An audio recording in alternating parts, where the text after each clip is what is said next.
Hello friend, मेरा नाम है तरुण कुमार। मैं आपके लिए लाया हूँ द्रवीय एवं वायवीय इंजीनियरिंग, जिसे आप जानते ही होंगे हाइड्रोलिक्स एंड पेनेमेटिक्स के नाम से। तो इस ये वाली ज़्यादा ही मोस्ट इम्पोर्टेंट सब्जेक्ट है। बेसिकली इसी के ऊपर ज़्यादा गौर देना है, इसी में ज़्यादातर बैक लगती हैं।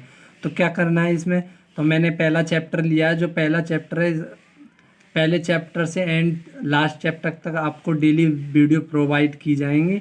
और चैनल को सब्सक्राइब कर दें और वीडियो को लाइक ज़रूर कर दें। डेली आपको वीडियो मिल जाएगी और बेल आइकन और प्रेस कर दें। तो पहला चैप्टर है, आज न्यूमेरिकल भी बताए जाएंगे। तो पहला जो चैप्टर है इसका इंट्रोडक्शन है। इंट्रोडक्शन के बारे में, इंट्रोडक्शन तरल जिसे फ्लूइड कहते हैं उसके बारे में। तो जो पहला चैप्टर है, देखो जो मेरे नोट्स हैं इनके माध्यम से आपको बताया जाएगा। तो डेफिनेशन ऑफ फ्लूइड, तो यानी तरल की परिभाषा। तरल की जो परिभाषा होती है वो इस प्रकार है। तरल वे पदार्थ हैं, आप लिखोगे अपनी भाषा में भी लिख सकते हैं। तरल वे पदार्थ हैं जो सामान्यतः तापमान पर बहने की क्षमता रखते हैं। ठीक है, जो मतलब तरल, तरल वर्ड से ही आपको समझ में आ रहा होगा, जो बह सकता है वही तो तरल है।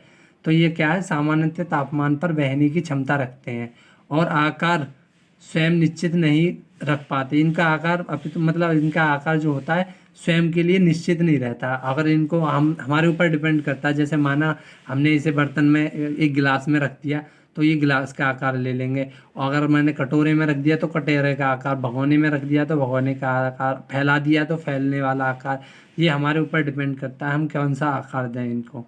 तो ये तरल यही है जो बह सकते हैं। ठीक है, और अपितु जिस बर्तन में इन्हें रखा जाता है वही बात है, उसी का आकार धारण कर लेते हैं। जैसे कह सकते हैं तरल जो होते हैं, इनके एग्जाम्पल भी पूछ सकता है। तो कह सकते हैं आप द्रव होता है, गैस होता है और वाष्प होता है।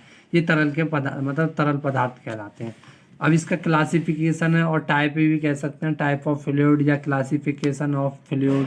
तो उसका क्लासिफिकेशन कुछ इस प्रकार है। तो संपीड़नीय तरल जिसे कंप्रेसिबल फ्लूइड कहते हैं। तो डेफिनेशन समझते हैं। इसका पहले एग्जांपल दे रखा है इसमें, गैस तथा वाष्प। जो गैस तथा वाष्प होती हैं वो कैसे होती हैं, संपीड़नीय तरल होते हैं। तो जैसे संपीड़नीय तरल कहलाते हैं, इन्हें आसानी से दबाया जा सकता है। जो संपीड़नीय तरल होते हैं, तो आपको क्या याद रखना है, जो संपीड़नीय तरल होते हैं उन्हें आसानी से दबाया जा सकता है। ठीक है, और तथा इन पर तापमान परिवर्तन का कम प्रभाव पड़ता है।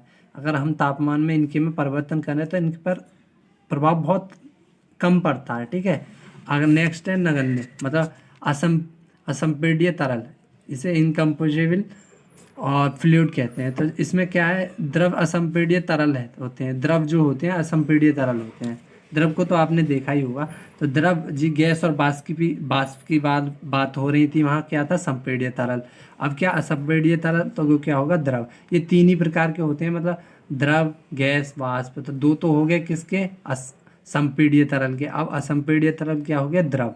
तो और इसकी डेफिनेशन देख लेते हैं। इसमें क्या करना होता है, इसको आसानी से नहीं दबाया जा सकता। द्रव जो होता है आसानी से नहीं दबाया जा सकता। ठीक है, क्योंकि गैस और द्रव में कंपैरिजन की जाए तो गैस के जो मॉलिक्यूल हैं, कण हैं, जो बहुत आसानी से दब जाएंगे। बट द्रव के जो कण होते हैं थोड़े इससे बड़े होते हैं और एक दूसरे से गुथे हुए होते हैं, तो ये आसानी से दब नहीं सकते। ठीक है, और तथा इन पर तापमान परिवर्तन का कम प्रभाव पड़ता है। तापमान परिवर्तन का दोनों पर ही कम प्रभाव पड़ता है। तो नेक्स्ट है, आगे चलते हैं नेक्स्ट की ओर। तो जो नेक्स्ट है इसे देख लेते हैं, आदर्श तरल। इसे आइडियल फ्लूइड कहते हैं। आइडियल फ्लूइड की परिभाषा आपके सामने ये है। आदर्श तरल उन पदार्थों को कहते हैं, ठीक है, ऐसे ही लिखना है आपको। आदर्श तरल उन पदार्थों को कहते हैं जो अपने किसी भी कण के विस्थापन में कोई विरोध प्रस्तुत नहीं करते। जैसे माना अपने आदर्श तरल उन पदार्थों को कहते हैं, देखो, जो अपने से किसी भी कण के विस्थापन में कोई विरोध उत्पन्न यानी प्रतिरोध विस्तृत नहीं करते, यानी घर्षण करने पर वह प्रतिरोध उत्पन्न नहीं करते। और जब एक से एक दूसरा कण टकराएगा तो घर्षण ही तो उत्पन्न होगा। यहाँ पर घर्षण शॉर्ट है तो कोई दिक्कत नहीं, हम समझ रहे हैं। वैसे तो घर्षण तो यानी किसी भी कण के विस्थापन में कोई प्रतिरोध प्रस्तुत नहीं करते। ठीक है, इनको दबाया नहीं जा सकता। जब घर्षण नहीं होगा तो दबेगा भी नहीं।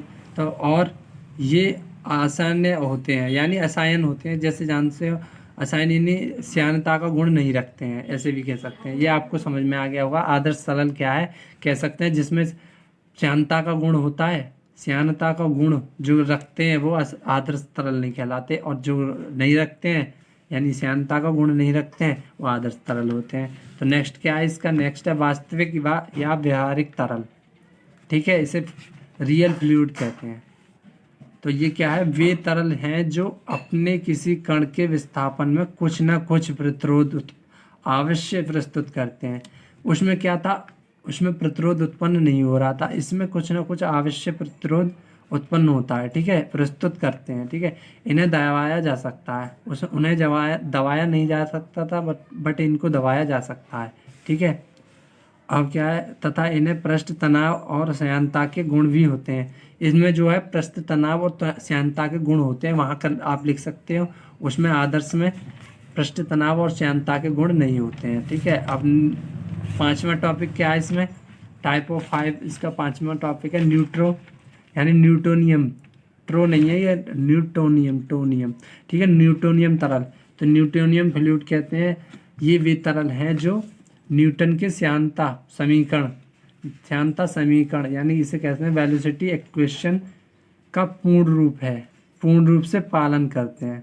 वेलोसिटी इक्वेशन को आपने पढ़ाई होगा, तो यानी श्यानता समीकरण को आपने पढ़ाई होगा। श्यानता समीकरण, ये वे तरल हैं जो न्यूटन के श्यानता समीकरण का पूर्ण रूप से पालन करते हैं।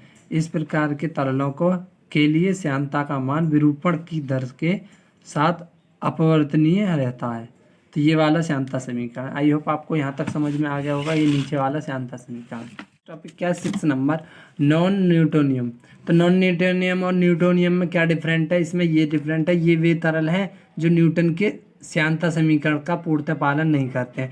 उसमें न्यूटोनियम में क्या था कि वो मतलब श्यानता समीकरण पर डिपेंड रहते थे, पालन करते थे उसका। ठीक है, इसमें नहीं करते हैं, यही डिफरेंट है इसमें।